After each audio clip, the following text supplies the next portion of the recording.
Hi everyone, कैसे हैं आप सब। Very very good morning. आज हमारी लॉ की एमसीक्यू बैंक की सेकंड लास्ट क्लास है और इसके बाद लास्ट क्लास होने वाली है और उसमें आपके सारे एमसीक्यू कवर हो जाएंगे।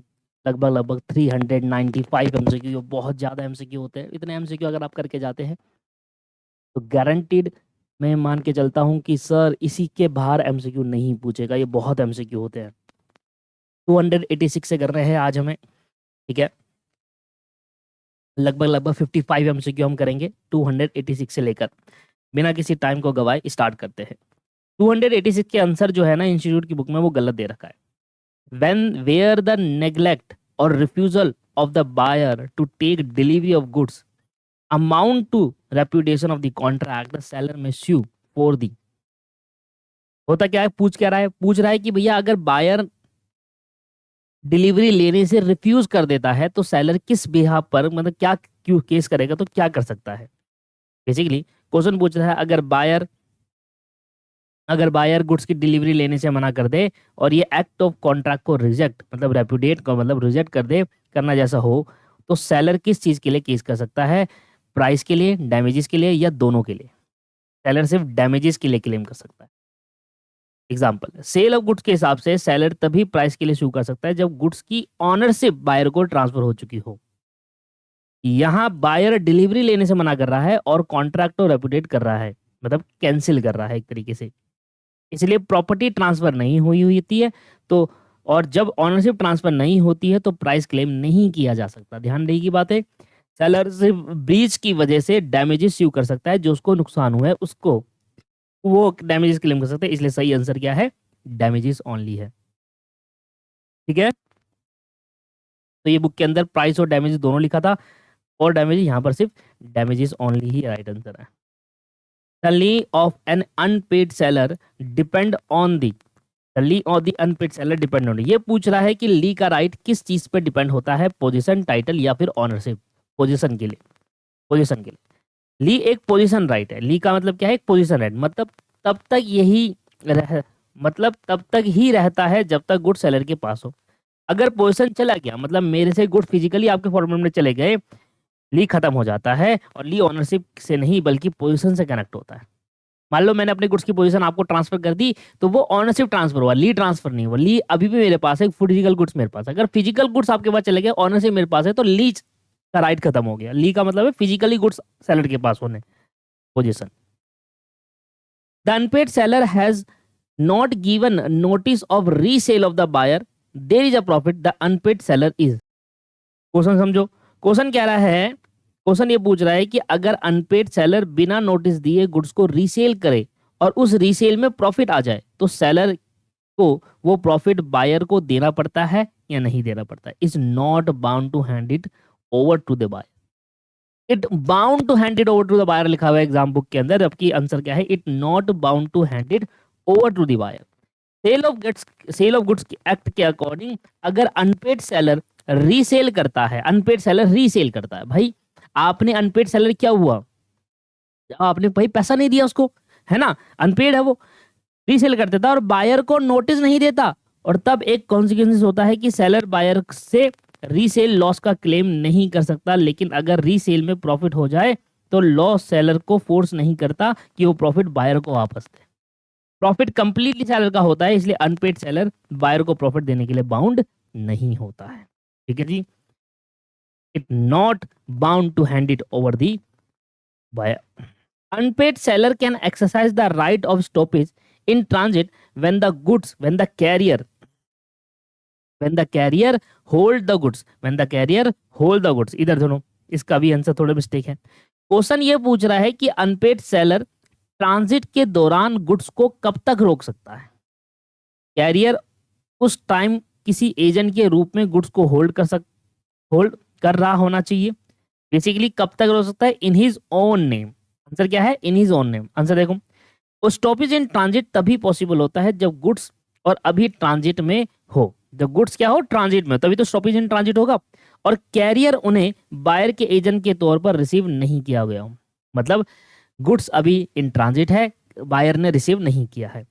अगर कैरियर बायर का एजेंट बन गया तो ट्रांजिट खत्म हो जाता है और राइट टू स्टॉपेज लैप्स हो जाता है। इसलिए राइट तभी ही एक्सरसाइज होता है जब कैरियर ऑफ गुड्स को अपने नाम पर ही होल्ड करके रखा हो। तो बेसिकली कैरियर अगर बायर के एजेंट बन गया, जो गुड्स ले जा रहा है कैरियर, अगर वो बायर का एजेंट बन गया तो फिर खत्म stoppage in transit. Stoppage in transit तब तक रहता है जब कैरियर के पास फिजिकली फॉर्मेट गुड्स हो और आपके पास ऑनरशिप हो, आपने होल्ड कर रखा हो अपने नाम पर, ना सेलर के एजेंट के रूप में और ना बायर के एजेंट के रूप में और किसी, और इस वजह से character in his on name होता है। अगर वो अपने नाम पे रखता है कैरियर को तो उस केस के अंदर start to stoppage in transit का ऑप्शन होता है। ये ठीक है, बुक के अंदर भी आंसर सही है, इसमें लिखा हुआ है in his on name, book में भी ये लिखा हुआ है। ऑक्शन सेल कब कंप्लीट होती है? जब हैमर हम फॉल कर देते हैं, ये तो सिंपल है। ऑक्शन सेल इस को पब्लिक सेल भी कहते हैं क्योंकि यहाँ पब्लिक को बुलाया जाता है, ऑक्शन करते हैं, पब्लिक इसमें अपना वो देती है, ऑफर देती है। Consideration and object of an agreement is unlawful. Consideration और ऑब्जेक्ट किसी भी एग्रीमेंट का अनलॉफुल होता है कब? क्वेश्चन क्या पूछ रहा है? पूछ रहा है एग्रीमेंट का कंसिडरेशन या ऑब्जेक्ट कब अनलॉफुल माना जाता है, या फ्रॉडलेंट होने पे, पॉसिबल होने पर, इम्पॉसिबल होने पे, या सभी केसेस के अंदर। देखिए सबसे पहले सभी केसेस में तो नहीं आएगा, क्योंकि अगर वो चीज पॉसिबल है, कंसिडरेशन पॉसिबल है और ऑब्जेक्टिव पॉसिबल है, किसी चीज को करना पॉसिबल है, तो ठीक है, क्या दिक्कत। फ्रॉड के केस के अंदर ही कंसिडरेशन और ऑब्जेक्टिव क्या होते हैं, आपके पास अनलॉफुल माने जाते हैं। Where the seller appoint his person, अगर सेलर ने अपने पर्सन को अपॉइंट करा हुआ है बिड के लिए at an auction sale without informing to the bidder, bidder को इन्फॉर्म नहीं किया, ऐसे में इसको क्या कहा जाता है? प्रिटेंड बिडर, प्रिटेंड बिडिंग कहते हैं। क्या कहते हैं? Pretend bidding. क्या कहा जाता है? दो प्रिटेंड बिडिंग। ये हम सेल्स ऑफ गुड्स सेट के लास्ट में टर्म सीखी थी हमने, ठीक है जी। इसमें थोड़ा सा ठीक कर लेना, यहाँ पर गलती से प्रिपेयर की जगह प्रिटेंड की जगह प्रिपेयर हो गया, यहाँ पर प्रिपेयर्ड आएगा, प्रिपेयर बिडिंग, ठीक है जी। प्रिटेंड लिख, प्रिपेयर लिख दिया प्रिटेंड की जगह पर। An unlawful act by which an intent purchase is prevent from bidding or raising the price at the auction sale is known as damping कहते हैं भाई इसको, is known as डैम्पिंग। पहले समझो डैम्पिंग क्या होती है। देखिए ऑक्शन में डैम्पिंग एक लीगल एक्ट होता है जिसमें बायर को इंटेंशनली बिड करने से रोका जाता है। सेलर या दूसरे बिडर थ्रेट या प्रेशर या मैनिपुलेशन से बिड को रोक देते हैं। इसके पर्पस प्राइस को आर्टिफिशियली कम करना रखना होता है। लॉ डैम्पिंग को अनफेयर प्रैक्टिस मानता है। बायर को फ्री इन्वायरमेंट में बिड करना चाहिए, इसलिए करेक्ट टर्म है डैम्पिंग। क्वेश्चन क्या पूछ रहा था? ये पूछ रहा है कि इलीगल एक्ट नाम जिसमें बायर को बिड करने से रोका जाता है सेलर और बाकी बिडर द्वारा, कि भाई तू ज्यादा बिड मत करियो, यह कर दूंगा, वो कर दूंगा, बाहर ऐसा कर दूंगा, ठीक है। That is called damping. In a sale, sale के केस के अंदर there is an implied condition, there is an implied condition on the part of the seller that is he has right to sell the goods. भैया एक cell के case के अंदर एक implied condition होती है जिसके अंदर सेलर के पार्ट से इम्प्लाइड कंडीशन होता है कि भाई वो जब मर्जी चाहे अपने गुड्स को बेच सकता है, सीधी सी कहानी है। In a contract of sale unless goods are ascertain, अगर गुड्स असर्टेन है तो there is a sale, agreement to sale, void agreement and enforceable agreement. तो क्वेश्चन पूछ रहा है कि कॉन्ट्रैक्ट ऑफ सेल के अंदर अगर गुड्स आर असर्टेन, जो अनलेस है, गुड्स असर्टेन नहीं है, गुड्स जो असर्टेन थे वो अनलेस है, मतलब अनसर्टेन गुड्स, बेसिकली कहने की कोशिश कर रहा है, एक डिफरेंट वे में बोला गया। Unless the goods is ascertain मतलब गुड्स अभी सर्टेन नहीं हुए हैं, तो ऐसे में उसमें there is an agreement to sell का राइट्स होता है। क्या होता है? एग्रीमेंट टू सेल का। लो इसके बारे में लिखवा दूं, इसके बारे में समझा दूं एक बार। अनअसर्टेन गुड्स वो होते हैं जो फिक्स्ड, आइडेंटिफाई या सेपरेट नहीं होते हैं। ऐसे गुड्स पर प्रॉपर्टी ट्रांसफर नहीं होता है अनटिल गुड्स, जब तक गुड्स सर्टेन ना हो जाए, इसलिए कॉन्ट्रैक्टिव एग्रीमेंट टू सेल होता है, एक्चुअल सेल नहीं होता। सेल तभी होती है जब गुड्स स्पेसिफाई और डिलीवर हो। अगर एग्रीमेंट टू सेल एक एग्जीक्यूटिव कॉन्ट्रैक्ट होता है, इसलिए करेक्ट आंसर क्या है? एग्रीमेंट टू, ठीक है जी। There is an constructive delivery of goods, there is an constructive delivery of goods when the seller hand over the buyer the key of the warehouse where the goods are lying. No, constructive delivery of the goods क्या है? पहले तो भूल तो नहीं गए, ये समझो। देखिए कंस्ट्रक्टिव डिलीवरी में गुड्स को फिजिकली मूव नहीं होते हैं बट लीगली पोजीशन ट्रांसफर होते हैं। फिजिकली गुड्स मूव नहीं होगा, जैसे घर है, घर की प्रॉपर्टी वो हम फिजिकली मूव नहीं कर सकते, पर भर की प्रॉपर्टी का चाबी है वो हम उसको दे सकते हैं। थर्ड पर्सन जब डिक्लेयर करता है कि अब गुड्स बायर के बिहाफ पर होल्ड करता है, ये कंस्ट्रक्टिव डिलीवरी होती है। ये सिंबॉलिक एक्सेप्टेंस होता है without physically movement. Warehouse का एक्नॉलेजमेंट भी कंस्ट्रक्टिव डिलीवरी होता है। इसका इफेक्ट होता है कि बायर की लीगल पोजीशन स्टार्ट होती है, इसलिए करेक्ट ऑप्शन है द थर्ड पर्सन एक्नॉलेजमेंट वाला। जो थर्ड वाला जब है ना एक्नॉलेजमेंट वाला, वो ये रहा। Where a third person is position of the goods acknowledge to the buyer that he hold them on his behalf. ये वाला आपका करेक्ट आंसर है। ठीक है, जहां पर क्या कह रहा है, जो थर्ड पर्सन है वो आपको आगे कह रहा है where a third person in position of the goods acknowledge कर रहा है टू द बायर कि भैया अब आपको ये गुड्स होल्ड कर सकते हो। जैसे कि घर की प्रॉपर्टी बेचते हैं तो आप ट्रांसफर कराते हैं ना ओनरशिप, तो ओनरशिप ट्रांसफर कराने के लिए आपको थर्ड पर्सन की जरूरत होती है, जैसे लॉयर एडवोकेट वगैरह की जरूरत पड़ती है आपको, वो करवाता है आपको ट्रांसफर, तो वो थर्ड पर्सन की भैया अब ये बायर होल्ड कर सकता है इस प्रॉपर्टी को। Unless otherwise agreed where goods are deliver to the buyer and he reject them. अगर गुड्स बायर को डिलीवर हो जाए और वो रिजेक्ट हो जाए तो he is not bound to return them to the seller. It is sufficient he is intimate to the seller that he has reject the goods. बिल्कुल ये होना चाहिए कि अगर बायर को गुड डिलीवर हो रहे हैं और बायर उसको रिजेक्ट कर, अमेजोन से हमारे पास डिलीवर आता है तो हम कहते हैं भैया हमें नहीं चाहिए, आप कैंसिल कर दो उसको। तो अमेजोन का जो डिलीवरी बॉय है या बायर आपको इंटीमेट करता है कि नहीं चाहिए, तो अमेजोन का डिलीवरी बॉय उसको आगे इंटीमेट कर देता है कि भाई गुड्स रिजेक्ट कर दिया गया है। तो भैया एक सफिशिएंट इंटीमेशन देना जरूरी होता है कि अगर आप गुड्स को रिसीव नहीं कर रहे, रिजेक्ट कर रहे हो तो। ठीक है जी। इसके बाद कहता है if a seller make use of pretend bidding at the auction of to raise the price, the sale is voidable at the option of buyer, void, valid और illegal। अनलॉफुल, इलीगल नहीं कहेंगे, अनलॉफुल होता है। ठीक है जी, illegal नहीं कहते उसको, इलीगल चीज अलग टर्म होती है, अनलॉफुल अलग होता है। जो लॉ के दायरे में नहीं होता, जो मतलब बेसिकली कॉन्ट्रैक्ट को पूरा नहीं करा, वो अनलॉफुल होगा। वॉइडेबल होगा at the option of the buyer. Buyer के ऑप्शन पे तो बायर पे आज तो भाई कंसेंट था ही नहीं। रिटर्न बिडिंग में बेसिकली हम एक फेक पर्सन को हायर कर रहे हैं और उसको बोल रहे हैं कि भैया तू प्राइस को कम ज्यादा मतलब फ्लक्चुएशन कर basically. That is called voidable at the option of the buyer. What does the principle of double jeopardy protect against. Principle क्या कहता है, इधर आ जाओ, इसके बारे में लिखा है मैंने, ये देखो। डबल जियोपैरिटी का प्रिंसिपल कहता है कि एक ही क्राइम के लिए आदमी को दोबारा ट्राई या पनिश नहीं किया जा सकता। एक ही बार एक्विटेड या कन्विक्टेड हो गया है तो सेम ऑफेंस पर सेकंड ट्रायल इलीगल है। यह आर्टिकल 20 सबसेक्शन 2 के कॉन्स्टिट्यूशन प्रोटेक्शन एक्ट में लिखा हुआ है, प्रोटेक्शन में लिखा है। इसे सिटीजन को हैरेस और रिपीटेशन पनिशमेंट से बचाया जाता है। क्रिमिनल लॉ इस रूल को स्ट्रिक्टली अप्लाई करता है, इसलिए करेक्ट आंसर है सेम ऑफेंस के लिए रिपीटेड प्रोसिक्यूशन और प्रोटेक्शन है। समझ में आया? ये वाला क्या कहता है, पहले चैप्टर से बिलोंग करता है कि डबल जियोपैरिटी का प्रिंसिपल कहता है कि एक ही क्राइम के लिए एक आदमी को दोबारा पनिश नहीं किया जा सकता। भाई आपने सिग्नल तोड़ दिया, एक ही बार तो पनिश होगा ना सिग्नल तोड़ने, अब दो बार थोड़ी पनिशमेंट कर दोगे उसमें सिग्नल तोड़ने में। ये बचाता है उसको बेसिकली। ये किस चीज से बचा रहा है हमें, ये रहा, being prosecuted and punish for the same offence more than once. ठीक है जी, याद रहेगा ये। What is the limit, time limit of for the Council of State to return a money bill with its recommendation? देखिए जो money bill होता है ना, वो सिर्फ लोकसभा इंट्रोड्यूस कर सकती है, राज्यसभा का एक लिमिटेशन रहती है उसमें। राज्यसभा सिर्फ सजेशन दे सकती है, पर इंट्रोड्यूस जो बिल होगा ना मनी बिल, वो सिर्फ लोकसभा ही कर सकती है, और वो 14 दिन के अंदर होना चाहिए, 14 डेज के अंदर। देखिए मैंने इसके बारे में लिखवाया भी है। मनी बिल सिर्फ लोकसभा इंट्रोड्यूस करती है, राज्यसभा का रोल लिमिटेड होता है, वो सिर्फ सजेशन दे सकती है।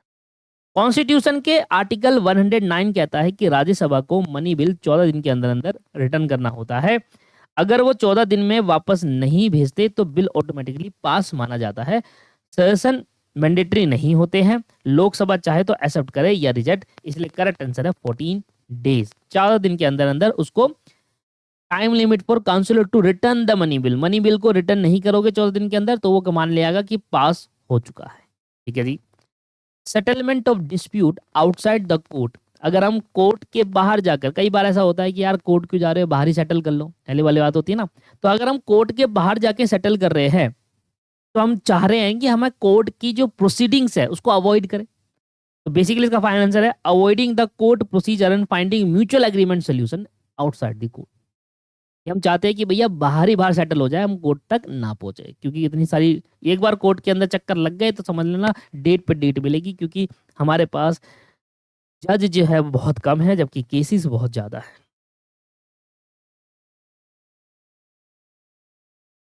The face party centric approach in mediation means, पहले तो समझो ये क्या कहता है। मीडिएशन एक वॉलेंट्री प्रोसेस होता है जिसमें मीडिएटर सिर्फ फैसिलिटेटर होता है, डिसीजन मेकर पूरा पार्टी के हाथ में होता है, मीडिएटर इम्पोज नहीं कर सकता, पार्टी अपनी नीड्स, इंटरेस्ट और सोल्यूशन डिसाइड करती है, इसलिए अप्रोच को पार्टी सेंट्रिक कहते हैं। तो मतलब डिसीजन मेकर जो होता है वो पार्टी के हाथ में होता है, जो मीडिएटर होता है वो फैसिलिटेटर होता है, वो आपको इम्पोज नहीं कर सकता कि भैया ये आपका है, ये यही करना है आपको, ये ऐसे। जज सेंट्रिक या लॉयर सेंट्रिक नहीं होता है, मतलब बेसिकली जज और लॉयर के हाथ में नहीं होता, जो इंटरेस्ट है वो पार्टी का रहेगा, सोल्यूशन जो है पार्टी का रहेगा, डिसीजन जो है पार्टी का रहेगा। ठीक है जी। कंट्रोल, स्पीड, प्रोसेस सब पार्टी डिसाइड करती है। ठीक है जी, इसलिए इसको कहा गया, ये पूछ रहा है मेडिटेशन में कंट्रोल किसके पास रहता है, the control of the process lie with the disputing parties. तो जब भी बात मीडिएशन की आएगी तो मीडिएशन का बेसिकली वो कैसा रहता है, पार्टी सेंट्रिक रहता है, उसका कंट्रोल पार्टी के हाथ में रहता है। The control of process lie with the disputing party. Which law govern the function of Lok Adalat when a case is refer to them by civil court. Basically क्या कहने की कोशिश कर रहा है कि जो लोक अदालत है वो किस एक्ट में आता है। तो बेसिकली लोक अदालत जो होता है वो लीगल सर्विस अथॉरिटी एक्ट 1987 के अंदर आता है लोक अदालत। आपने सुना होगा लोक अदालत का नाम, जिसके अंदर हम लोअर कोर्ट बेसिकली से हो कहते हैं, जहाँ पर हम अपने चालान या कोई ऐसी समस्या जो आप जल्दी प्रॉम्प्ट रिजॉल्व करना चाहते हो वहां जाके करवा सकते हैं। कई बार यहाँ पर चालान के लिए होता है, और भी इसकी कई सारे डीलिंग्स होती है। जैसे आपने चालान है, कोर्ट के चालान कटे हुए हैं, तो लोक अदालत पे जाओ, सस्ते में टरकाओ, खत्म करो। बेसिकली इनका काम होता है कि लंबे ना चले केस, खत्म करो जल्दी जल्दी।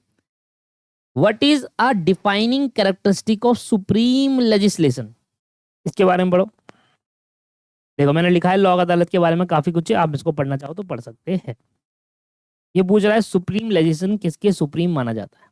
It can not be control और checked by any authority other than the sovereign itself. मतलब सुप्रीम लेजिस्लेशन हायर अथॉरिटी से बनती है, जैसे पार्लियामेंट के लॉ द्वारा।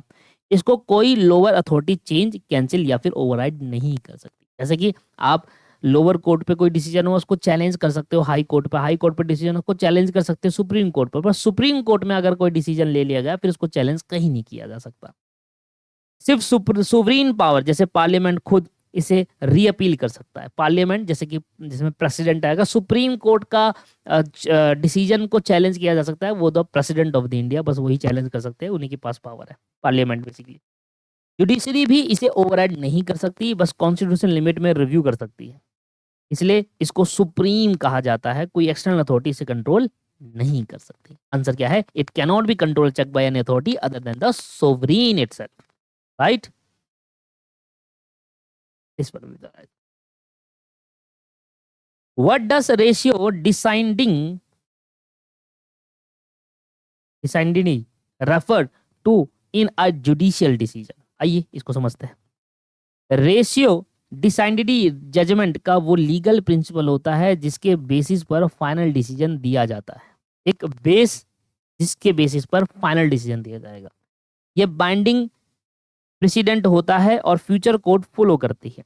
जजमेंट का रीजन पार्ट रेशियो होता है। जज के पर्सनल दिमाग, जैसे जज ने पर्सनली क्या क्या लिखा इस केस के अंदर, ठीक है, बाइंडिंग नहीं होती। रेशियो से लॉ डेवलप होता है, इसलिए करेक्ट मीनिंग है decision is legal reasoning. Basically पूछ रहा है कि रेशियो डिसीजन किसको रेफर करता है, द प्रिंसिपल, एक ऐसा प्रिंसिपल, और रीजन अंडरलाइंग द डिसीजन, जो बेसिकली डिसीजन का बेसिस पर रीजन क्या था, आपने जो कोर्ट ने जो डिसीजन लिया उसका क्या रीजन के बेसिस पर वो डिसीजन लिया गया है, ये है इसका मतलब, ये वाला। What is the legal assumption when party enter into an agreement related to a trade. जब पार्टी ट्रेड से रिलेटेड एग्रीमेंट के अंदर एंटर हो जाती है तो कुछ लीगल एजम्पशन होती है, वो क्या होती है? आओ इसके बारे में समझते हैं। ट्रेड एग्रीमेंट में एक बेसिक एजम्पशन होता है कि पार्टी उस ट्रेड की पुरानी प्रैक्टिस फॉलो कर रही होती है। बिजनेस डील इंडस्ट्री के कस्टम और यूसेस पर डिपेंड करते हैं। लॉ मानता है कि पार्टी को ट्रेड के रूल पता होते हैं। अगर कॉन्ट्रैक्ट में कुछ क्लियर ना हो तो ट्रेड प्रैक्टिस से मीन निकाला जाता है। कई बार आपने देखा होगा कि कॉन्ट्रैक्ट में कोई चीज क्लियर नहीं होती, जो मेजरली प्रैक्टिस चल रही होती है ना बिजनेसेस के अंदर, ट्रेड्स के अंदर, उसको फॉलो करके करेंगे भले ही कॉन्ट्रैक्ट के अंदर नहीं है। इसलिए एग्जाम्पशन इस डिस्प्यूट सॉल्व करना इजी हो जाता है। करेक्ट आंसर है एस्टेब्लिश कन्वेंशन ऑफ ट्रेड है। आंसर क्या है? They contract according to the establish convention और यूसेज ऑफ द ट्रेड। ये ना बेसिक है। अगर आपके कॉन्ट्रैक्ट के अंदर नहीं करता तो आपका एक आंसर आता था कस्टम एंड ट्रेड करके। भाई देख लीजिए आपका जो ट्रेड प्रैक्टिस क्या कहता है, उसके अकॉर्डिंगली डिसीजन लिया जा सकता है। ई कॉन्ट्रैक्ट क्या होता है जी? क्वेश्चन कह रहा है how E contract generally create and develop. कैसे ई कॉन्ट्रैक्ट क्रिएट और डेवलप किया जाता है? Change in technology and legal requirement के हिस्से। इंटरनल डिजिटल सिग्नेचर और ऑनलाइन प्लेटफॉर्म ने कॉन्ट्रैक्ट को इलेक्ट्रॉनिक बना दिया। टेक्नोलॉजी ने फास्ट कम्युनिकेशन और इंस्टेंट एग्रीमेंट पॉसिबल किया। आईटी एक्ट 2000 ने ई कॉन्ट्रैक्ट को लीगल रिकॉग्निशन दिया। इसे पेपर वर्क रिड्यूस हुआ और कन्वीनियंस बढ़ी। भाई यहीं से साइन कर दो, अब आना नहीं पड़ेगा आपको, यहीं से पढ़ के साइन कर देंगे। ठीक है जी। Change in technology and legal requirements. अरे यार what is lead to rise an E contract था ये था। इसके how E contract generally create and develop. कैसे ई कॉन्ट्रैक्ट जनरली क्रिएट और डेवलप किया जाता है?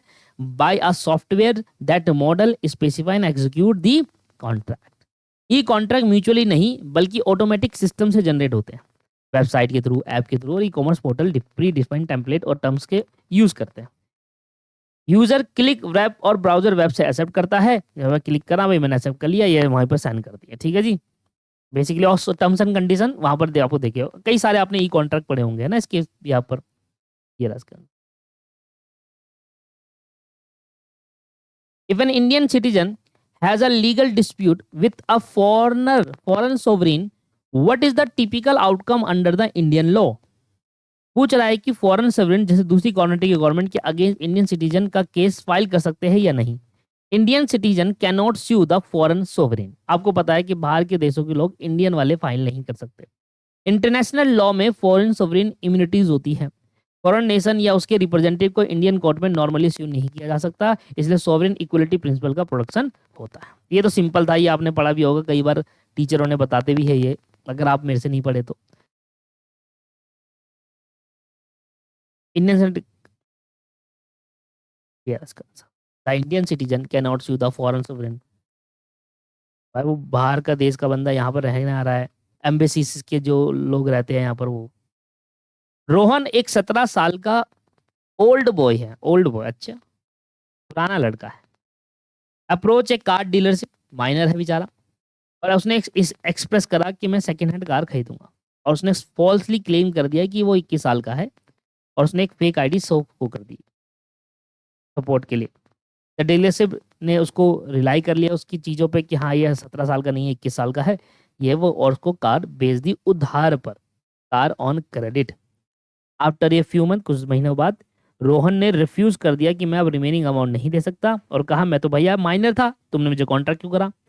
डीलरशिप कह रहा है कि मैं अब रोहन तेरे पे केस करूंगा, arguing that he is should be estoppel from dying his age due to his earlier miss. Dealership ने कहा कि रोहन ने मुझे गलत अपनी एज बताकर मेरे से कॉन्ट्रैक्ट करवा लिया और अब ये मना कर रहा है। Can Rohan is held liable for the payment based on law of estoppel. Law estoppel कह दिया कि भैया ये लॉ स्टॉपल है, क्या वो अब पेमेंट करेगा? नहीं करेगा। माइनर है भैया वो, आपको पता है माइनर के ऊपर कुछ भी केस लॉ अप्लाई नहीं होता। No, because the law of estoppel does not apply against the minor.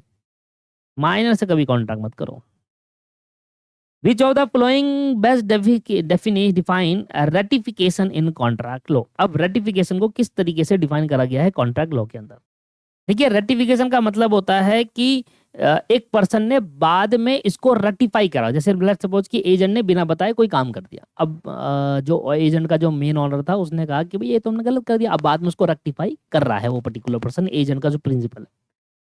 तो अप्रूवल और कंफर्मेशन और प्रीवियस एक्ट, पहले जो करी गई है, पहले जो एग्रीमेंट करे गए उसका अप्रूवल बाद में किया जा रहा है या फिर उसका कंफर्मेशन बाद में किया जा रहा है। मान लो जी मैं आपका एजेंट हूँ, मैंने कोई एक्ट कर दिया, मैंने कोई एग्रीमेंट बना लिया, अब बाद में आपको पता चला, अब आप उसको कंफर्मेशन या अप्रूव कर रहे हो कि नहीं, अप्रूवल नॉन अप्रूवल बाद में हो रहा है। प्रीवियस एक्ट, प्रीवियसली वो एक्ट हो गया था, एग्रीमेंट बन चुका था, बाद में उसका कंफर्मेशन हो रहा है, उसको रेटिफिकेशन कहा जाता है, बाद में अगर ठीक भी करना हो तो वो। हाँ जी। एलियन एनिमी कौन होते हैं? जिस कंट्री से वॉर चल रही होती है उसका जो पर्सन होता है वो alien, a citizen of a country at a war with India, India से जिसकी वॉर चल रही होगी वो एलियन एनिमी कहलाएगा।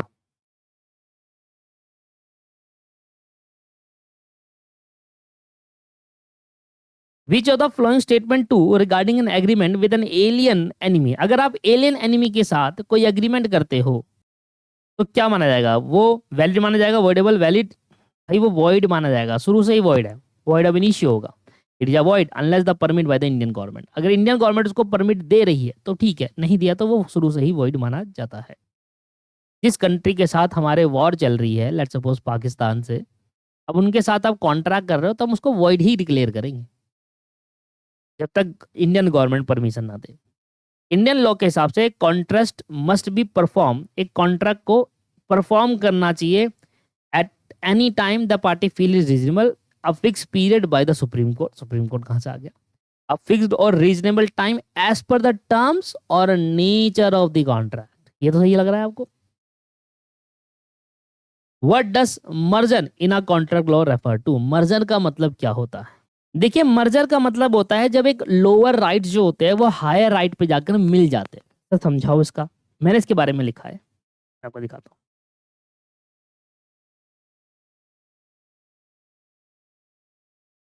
मर्जर तब होता है जब एक लोअर राइट हायर राइट में मिल जाए। एग्जांपल, लीज होल्ड राइट मर्ज हो जाते हैं जब पर्सन फ्री होल्ड ओनर बन जाए, ओल्ड राइट खत्म होकर न्यू सुपीरियर राइट एग्जिट करता है, इसे प्रीवियस कॉन्ट्रैक्ट एग्जिस्टिंग हो जाता है। ये एक जॉइंट वेंचर या कैंसिलेशन नहीं होता, मतलब प्रीवियसली जो आपने एग्रीमेंट बनाया हुआ है, कॉन्ट्रैक्ट बनाया वो खत्म हो जाएगा और एक नया कॉन्ट्रैक्ट बन जाएगा, दैट्स कॉल्ड मर्जर, क्योंकि उसके राइट्स लोअर थे और नए वाले कॉन्ट्रैक्ट के हायर राइट्स थे।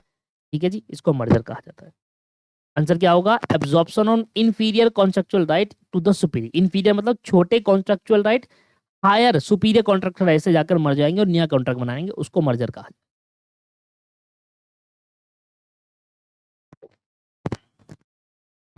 What does the legal maximum ex nudo pacto nor ऑक्टिरोक्टो means in a contract law, इसका मतलब क्या आता है?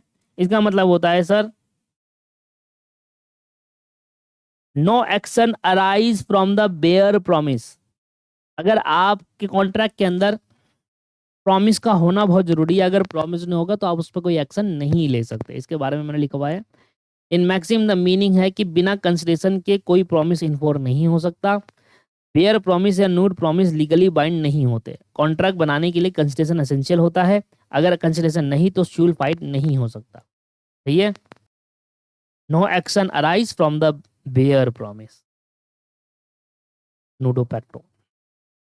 विच statement best describe at tripartite, क्या बोल दिया मैंने, ट्रीपैराटाइट एग्रीमेंट। ट्रीपैराटाइट एग्रीमेंट को किस तरीके से डिस्क्राइब करा गया है? An agreement involving three party, tripartite मतलब जहां पर तीन पार्टी हो और ईच पार्टी का एक स्पेसिफिक रोल होता है, उसको कहते हैं ट्रीपैराटाइट एग्रीमेंट। ठीक है जी, तीन पार्टी जहां पर इन्वॉल्व होती है एक कॉन्ट्रैक्ट के अंदर, एक एग्रीमेंट के अंदर, और तीनों का कुछ ना कुछ स्पेसिफिक रोल होता है। इन बेलमेंट, बेलमेंट के अंदर the goods must be return और otherwise dispose of according to the whose direction, किसकी डायरेक्शन पे गुड्स रिटर्न या डिस्पोज ऑफ किया जाते हैं। बेलमेंट में बेलर के, bailor is a main person, bailment में बेलर जो होता है वो पहला पर्सन होता है, उसी के डायरेक्शन पे गुड्स रिटर्न या डिस्पोज ऑफ करा जाएगा। एक बोरोवर है जिसने गुड्स रिसीव करे gratuitously for a use of 6 month, 6 महीने के लिए उसने गुड्स रिसीव करे, the lender demand early return after 3 month, कह रहा भाई 3 महीने मेरा गुड्स वापस करो। तो बोरोर हैज मेड इन्वेस्टमेंट, और बोरोर ने उस पर इन्वेस्टमेंट करी ये सोचते हुए कि 6 महीने तक मुझे यूज करना है, तो 6 महीने के ध्यान में रखते हुए उसने इन्वेस्टमेंट करी और उसको लॉस हो गया क्योंकि उसको अर्ली रिटर्न करना पड़ा। What is the lender liability, अब लेंडर की लायबिलिटी क्या होगी? लेंडर की लायबिलिटी होगी must indemnify the borrower for a loss exceeding the benefit derived. भाई जितना उसको लॉस हुआ 6 महीने के लिए उसने इन्वेस्टमेंट किसी सोचा था, उसे 3 महीने में वापस ले लिया, अब जितना उसको नुकसान हो रहा है उस नुकसान के लिए वो लायबल होगा। द फाइंडर ऑफ गुड्स, जो गुड्स का फाइंडर है वो ऑनर पे श्यू कर सकता है for compensation only if the goods are perishable nature के हैं। ठीक है, a specific reward was publicly offer for returning the goods, ये बिल्कुल राइट आंसर है। देखिए मान लो मैं हूं आपका, आपके ना पर्स चोरी हो गया था, आपने कहा भाई जो मेरे पर्स ढूंढेगा, बहुत इंपॉर्टेंट चीजें रखी थी, जो मेरे पर्स 5,000 का इनाम दूंगा, मेरे को पर्स मिल गया, अब मैंने आपको पर्स दे दिया, आपने मुझे इनाम नहीं दिया, अब मैं आप पे केस कर सकता हूँ क्योंकि आपने पब्लिकली बोला हुआ था रिवॉर्ड के बारे में। ठीक है जी, तो तेज केस कब हो सकता है? कंपनसेशन के लिए। What is the term for tacit or implied agreement among prospective bidder to limit limit competition by refraining from binding against each other in the auction? इसको कहते हैं नॉकआउट एग्रीमेंट। इसके बारे में समझाता हूं। देखो मुझे पता है सर बहुत सारे स्टूडेंट भूल जाते हैं, इसलिए मैंने लिखा हुआ है सर। नॉकआउट एग्रीमेंट में प्रोस्पेक्टिव बाइडर डिसाइड करते हैं कि वो बिडिंग में कंपटीशन नहीं करेंगे। बायर डिसाइड करेंगे भाई तू और मैं आपस में कॉन्ट्रीब्यूशन नहीं करेंगे, ये एक अनफेयर ट्रेड प्रैक्टिस है और इलीगल कंक्लूजन होता है। इस ऑक्शन प्राइस आर्टिफिशियली लो हो जाता है। डैम्पिंग और प्रूफ डिफरेंट कॉन्सेप्ट है, डैम्पिंग और प्रूफिंग डिफरेंट कॉन्सेप्ट है। यहाँ पर नॉकआउट एग्रीमेंट में यही है कि तू और मेरे दोस्त है भाई, दोनों बिडिंग करने हैं भाई, तू और मेरे से क्यों लड़ रहा है? तेरे पाए ठीक है, मेरे पाए ठीक है, आपस में हम दोनों गए और हमने बार बिडिंग करी। बिडिंग करने के बाद भाई अब सब बायर खत्म और आप और मैं बच गया, हम दोनों आपस में बिडिंग नहीं करेंगे। हमने पहले ही कर लिया कि भाई देखो सीधी सी बात है, लास्ट बिडिंग में अगर तू और मैं बच गए तो भाई इतना तो तू रख लिया, मैं रख लूंगा। That is called knockout agreement. हम दोनों आपस में बिडिंग नहीं करेंगे, पहले से प्लान होकर चल गया। ये लीगल होता है बेसिकली, क्योंकि वहां पर जो बेचने वाला वो तो चाहेगा ना मुझे ज्यादा पैसा मिला। अब दो बायर मिलकर कह रहे हैं कि हम दो ही है, एक काम करते हैं सस्ते में टिका दे, बिडिंग करेंगे ही नहीं, ऐसा मतलब नुकसान हो जाएगा भाई सेलर का। ठीक है, इसको नॉकआउट एग्रीमेंट कहते हैं। What does deliverable state means in context of sale of contract? Deliverable states का मतलब क्या होता है? डिलीवरेबल स्टेट का मतलब होता है कि goods are ready for delivery and the buyer is bound to take delivery under the contract. Goods delivery के लिए रेडी है, डिलीवरेबल स्टेट का मतलब है डिलीवरी के लिए रेडी है। अब बायर बाउंड हो जाएगा भाई, अब डिलीवरी उठा अपने कॉन्ट्रैक्ट के अंदर, कॉन्ट्रैक्ट को खत्म करो। In case of the agreement of sale, agreement to sale के केस के अंदर the seller has expected, seller is expect to have the right to sell the goods। seller is expected, seller expect कर रहा है कि भाई उसके पास अधिकार है कि वो गुड्स को बेच सकता है। कब बेच सकता है भाई वो गुड्स को? in case of the agreement to sell the seller is expect to have the right to sell the goods। इधर पढ़ो यार इसको। सेलर को प्रॉपर्टी कब ट्रांसफर करने का राइट होता है? प्रॉपर्टी कब ट्रांसफर करने का राइट होता है? At the time when the property is to be pass, pass करनी चाहिए आपको प्रॉपर्टी तब। जैसे कि समझो agreement to sell future transfer होता है, इसमें सेलर को इमीडिएटली ऑनरशिप का राइट नहीं चाहिए, सेलर को इमीडिएटली ऑनरशिप का राइट नहीं चाहिए। लेकिन जब प्रॉपर्टी बायर के पास होगी तब सेलर के पास वैलिड ऑनरशिप होना नेसेसरी है। अगर उस टाइम पर राइट नहीं है तो सेल इनवैलिड हो जाएगा। समझ आया? भाई मैं आपको कुछ सामान दे रहा हूँ और मेरे पास उसके ऑनरशिप राइट ही नहीं है, इमीडिएटली नहीं चाहिए। जिस दिन मैं आपको सामान बेचूंगा उस दिन नहीं, फ्यूचर में जब आपके प्रॉपर्टी पास जाएगी उस दिन मेरे पास होना चाहिए ऑनरशिप का राइट, उसका जो मैं प्रॉपर्टी आपको दे रहा हूँ, तभी तो मैं ऑनरशिप ट्रांसफर करूंगा। अब मेरे पे ऑनरशिप नहीं है तो मैं आपको कैसे ट्रांसफर करूंगा? तो जिस दिन, इमीडिएटली तो नहीं चाहिए, फ्यूचर ट्रांसफर होता है एग्रीमेंट टू सेल, तो इमीडिएटली जब नहीं चाहिए, जब बार प्रॉपर्टी पास हो जाएगी तब वो राइट आपको चाहिए। अगर वो राइट आपके पास नहीं है तो फिर वो क्या हो जाएगा सर? आपके पास इनवैलिड मानी जाएगी सेल।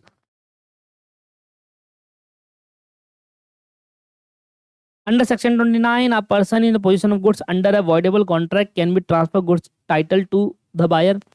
अगर सेक्शन 29 के तहत एक पर्सन है जिसके पास गुड्स का पोजीशन है under a voidable contract, voidable contract के तहत उसके पास पोजीशन आया। अब वो क्या गुड्स ट्रांसफर कर सकता है बायर को? यस, अगर उसने गुड फेथ पे वो लिया हो तो।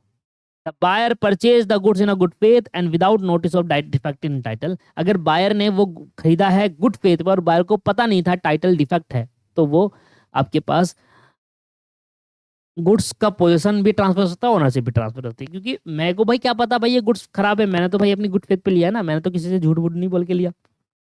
What is the effect if the voidable contract rescinded before the sale? अगर कोई कॉन्ट्रैक्ट, वॉइडेबल कॉन्ट्रैक्ट को हम रिस्काइंड कर दे, रिस्काइंडेड कर दे before the sale of goods, sale करने से पहले, तो वो क्या हो जाता है?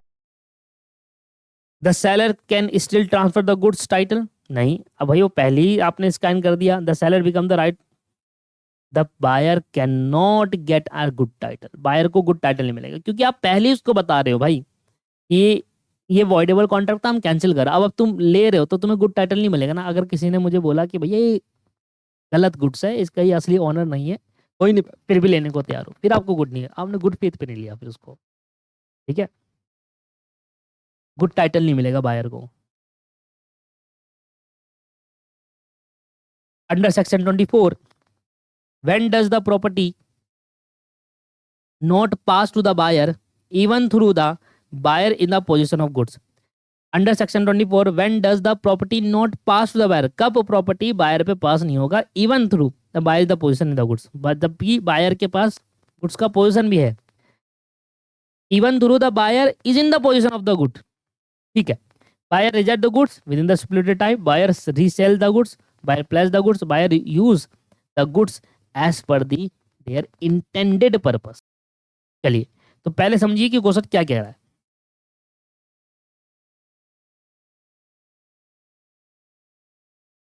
देखिए, सेक्शन 24 आपको बताता है अप्रूवल और सेल और रिटर्न बेसिस डील करता है।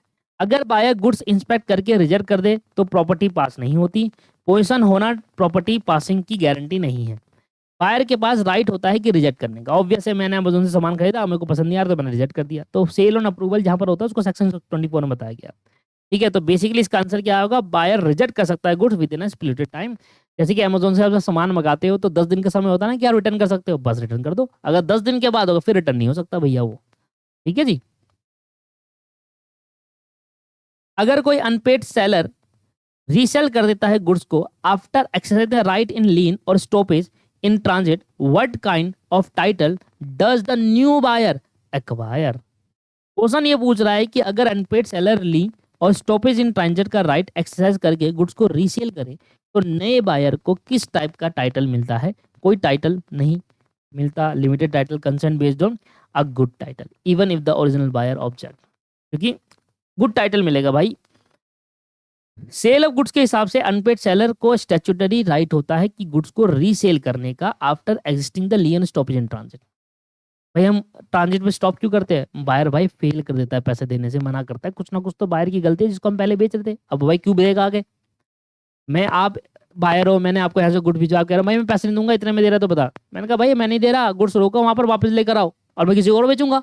अब मैं जिसको बेचूंगा उस बायर के पास तो गुड टाइटल जाएगा ना, बस वही है, सिंपल कहानी है। अ गुड टाइटल, ये ना।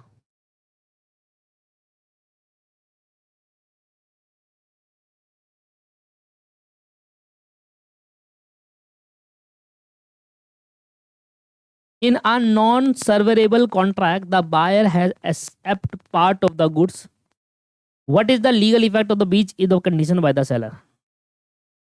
Non severable contract, indivisible contract में बायर थोड़ा गुड्स को एक्सेप्ट कर लिया, अगर सेलर कंडीशन ब्रीच करे तो बायर को क्या कर सकता है?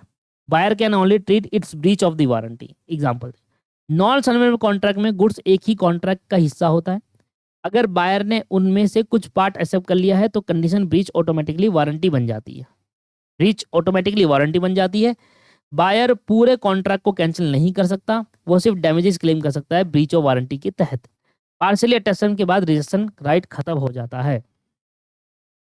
जैसे कि फॉर एग्जांपल मैं इसका एग्जांपल देता हूँ, मैंने आपको गुड्स भेजे 5 यूनिट, उसमें से 2 यूनिट खराब थी, आपने पार्शियली 3 यूनिट एक्सेप्ट कर लिए, पांचों ने रिजेक्ट नहीं करा, आपने कहा भाई चलो 3 ही देते हैं मुझे, खत्म हो। अब 3 के लिए तो भाई वारंटी क्लेम कर सकते हो ना आप, ये नहीं कर सकते? यस, वही कह रहा है। या तो आप पूरा रिजेक्ट कर देते, पर अगर हमने पार्सली उसको ले लिया तो buyer can only treat it as a breach of warranty, उसको ब्रीच ऑफ वारंटी क्लेम कर सकते, मतलब वारंटी क्लेम कर सकते हो उस बाकी गुड्स के लिए। ठीक है, अब ब्रीच ऑफ कंडीशन नहीं बन जाएगा, वो ब्रीच ऑफ वारंटी बन जाएगा अगर आप पार्सली एक्सेप्टेंस कर रहे हो और बाकी आप रिजेक्ट कर दिया।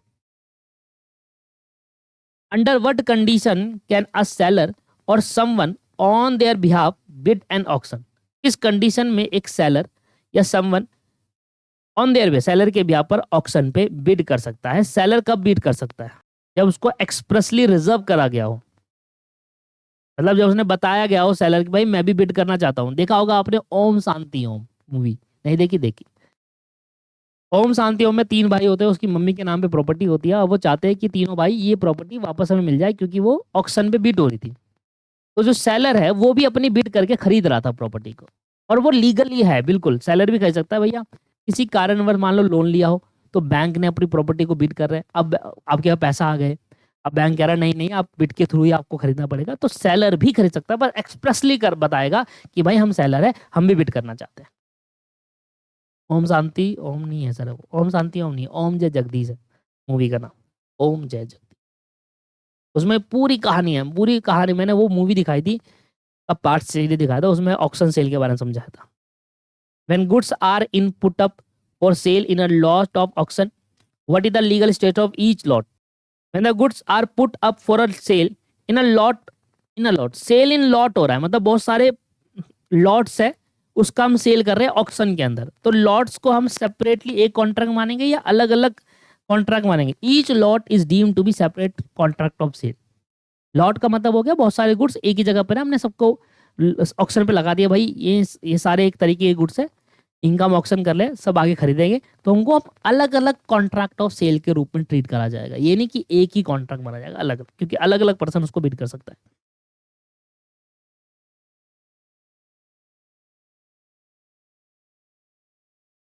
The acquisition of which is contingent upon non happening या happening of an certain event will be treated as, किसी इवेंट का होना या ना होना उसको कंटीजेंट बनाता है, that is contingent goods. Mr X ने एक लैपटॉप ऑब्टेन करा माई वाई से फ्रॉड से। Mr X is avoidable title at the option of Mr Y. Before Mr Y could rescind the contract, cancel करने से पहले मिस्टर एक्स ने उस लैपटॉप को मिस्टर जेड को भेज दिया। मिस्टर जेड ने वो गुड फेथ में खरीदा विदाउट नॉलेजिंग दैट मिस्टर एक्स ने फ्रॉड किया हुआ है एंड पेड फॉर इट। इस केस के अंदर मिस्टर जेड का जो टाइटल है वो अच्छा रहने वाला है। बिल्कुल भाई, मैंने आपसे फ्रॉड पे आपसे सामान खरीद लिया, फ्रॉड करके मैंने आपसे लैपटॉप खरीद लिया। अब वो लैपटॉप आप मेरा कॉन्ट्रैक्ट कैंसिल करने से पहले वो लैपटॉप मैंने जेड को भेज दिया।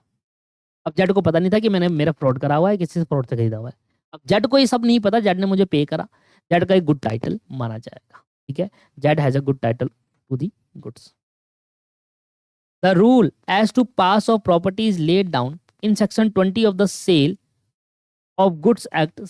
The sell happen when the time of the payment of price is postponed, the time of delivery goods postponed, the contract is made and क्या कह रहा है भाई, रूल के हिसाब से प्रॉपर्टी सेक्शन 20 के हिसाब से सेल ऑफ गुड्स के सेक्शन 20 ये कहता है कि प्रॉपर्टी कब ट्रांसफर होगी, कब प्रॉपर्टी पास की जाएगी, प्रॉपर्टी तब पास की जाएगी जब कॉन्ट्रैक्ट बन जाएगा।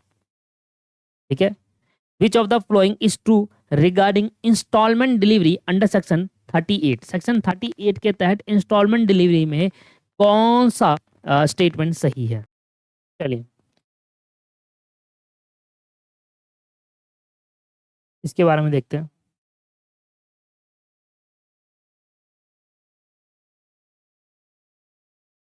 पूछ रहा है कि इंस्टॉलमेंट डिलीवरी में ब्रीच में क्या इफेक्ट है, इंस्टॉलमेंट डिलीवरी में ब्रीच का क्या इफेक्ट होगा। Whether the breach repudiate the contract depend on its severity and context। मतलब सेक्शन 38 क्लियरली बोलता है कि instalment breach automatically whole contract breach नहीं बनते। कोर्ट ईच ब्रीच के सीरियसनेस को चेक करता है, अगर ब्रीच माइनर हो तो बायर रिजेक्ट करने का राइट नहीं मिलता है। ब्रीच अगर छोटा मोटा है तो बायर पूरे कॉन्ट्रैक्ट को रिजेक्ट नहीं कर सकता। अगर ब्रीच सस्टेन है हो तो कॉन्ट्रैक्ट रेपुडिएट हो सकता है। इसलिए रूल सेवनिटी और सर्कमस्टांसेस पर डिपेंड करता है, यही करेक्ट। ये रहा रूल जो है वो सेवरिटी एंड कंटेक्स्ट पे डिपेंड करता है कि ब्रीच किस टाइप का। अगर ब्रीच बहुत ज्यादा बड़ा है तो कैंसिल करो कॉन्ट्रैक्ट, ब्रीच बहुत माइनर है चल सकता है तो बायर फिर कैंसिल नहीं कर सकता ब्रीच को। The breach repudiate the contract depend on its severity and context।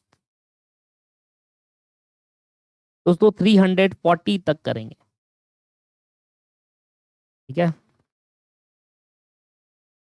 In the absence of lien over the goods what is the seller required to do. Seller क्या कर सकता है in the absence of lien over the goods. अगर आपके पास goods का position नहीं है तो सेलर क्या कर सकता है, उस गुड्स को रिटर्न कर सकता है ऑफिशियल रिसीवर को, सीधी सीधी कहानी।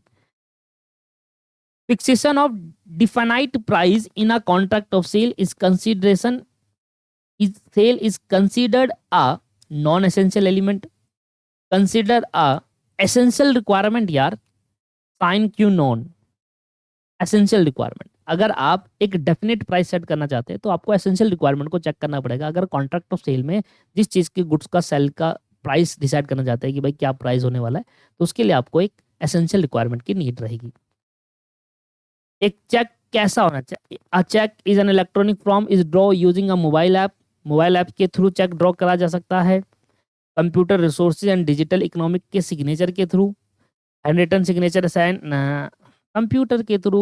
कंप्यूटर रिसोर्सेज का यूज करो, डिजिटल इलेक्ट्रॉनिक सिग्नेचर करो, चेक इशू कर सकते हो इलेक्ट्रॉनिक मोड में, मतलब नेट बैंकिंग के थ्रू चेक इशू कर सकते हो। नेट बैंकिंग इधर रिसीव लिखा है ओनली अ मोबाइल ऐप, नहीं ऐसा नहीं हो सकता, सिर्फ नेट बैंक की ऐप से नहीं होता, नेट बैंकिंग से होता है। उसके लिए आपको कंप्यूटर में ब्राउजर पे जाकर नेट बैंकिंग करना हो, वहां से आप चेक इशू कर सकते हो इलेक्ट्रॉनिक मोड में। Who is always draw in a cheque transaction, कौन सर चेक ट्रांजेक्शन के अंदर ड्रॉ करता है, a person receiving the cheque, a person issuing the cheque. Obvious है ड्रॉ वो करेगा। एक minute, who is always the drawee in the cheque transaction, मैंने गलत पढ़ा। Who is always the drawee, drawee कौन होगा चेक ट्रांजेक्शन के केस के अंदर, बैंक जिसने पैसा देना है, बैंक होता है सर। ड्रॉई कौन होता है, बैंक। भाई ड्रॉई वो पर्सन होता है जिससे पैसा लेना है, तो हमें चेक इशू करेंगे तो हम किससे पैसा लेंगे, बैंक से ना। बैंक इशू करने वाला ड्रॉर होता है। प्रोमिसरी नोट किस सेक्शन में डिफाइन है, सेक्शन 4 में डिफाइन है। व्हाट टाइप्स ऑफ लायबिलिटी, खत्म। अब सर मैं आगे करा दूंगा, फिर नेक्स्ट क्लास के लिए कुछ बचेगा नहीं। तो 45 मिनट्स की नेक्स्ट क्लास हो रहेगी। 55 क्वेश्चन बच गए 341 से लेकर 395। 341 से मैं नेक्स्ट क्लास में आपको करा दूंगा। अभी मेरी दूसरी क्लास है 4 मिनट बाद, क्लास में खत्म कर रहा हूँ, इसलिए मैंने इतना रखा। 7:26 हो रहे हैं, 7:30 पर दूसरी क्लास है, ठीक है जी। मिलते हैं नेक्स्ट क्लास में, और नेक्स्ट क्लास इसकी आखिरी क्लास होगी। होप आपको ये सारे एमसीक्यू समझ में आया होगा। ईच एंड एवरी एमसीक्यू आपको मैंने बता दिया, बहुत बड़े थे सर, पर हाँ आपको मैंने करा दिए। Have a nice day, bye bye, take care, thank you.